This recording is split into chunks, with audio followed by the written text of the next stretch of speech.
What most people know, or think they know, about attention deficit disorder, or ADD, is that it's used to describe someone who can't stay focused, and when they really can't focus, they have attention deficit hyperactivity disorder, or ADHD. This continuum from one to the next isn't quite how it works, though. ADD and ADHD are actually synonymous, as in they're the same. ADD is an outdated term used prior to 1987, after which it evolved into ADHD to encompass more of the symptoms that people with ADHD often experience, which, in addition to being inattentive, includes both hyperactivity and impulsiveness. So somebody might be diagnosed with ADHD because they have symptoms related to not being able to pay attention, but they might also be diagnosed with ADHD if they have symptoms related to being overly active and impulsive. They might also have ADHD if they have symptoms of both.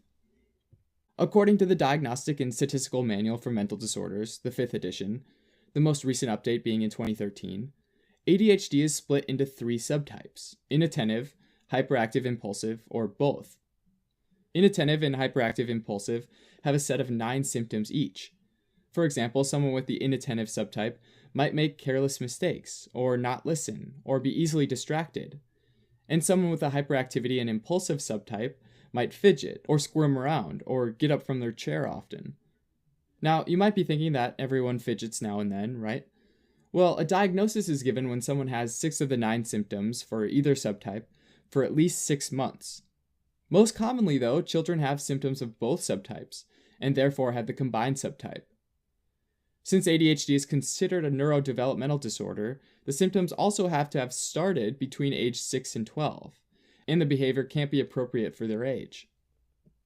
Alright, but what causes someone to be hyperactive, or impulsive, or inattentive?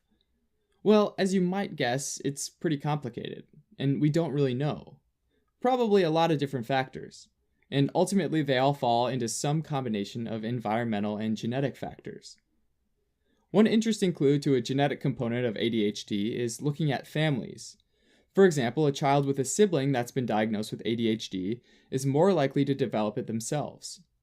Furthermore, if those siblings are identical twins, meaning they have the same DNA, their chances of developing ADHD is considerably higher. Having identical DNA doesn't mean that the twin is definitely going to develop ADHD, though, which again suggests that both genetic factors and environmental factors play a part. As to a specific gene, it's probably not one single gene that leads to ADHD, but rather multiple genes that determines how severe their symptoms are.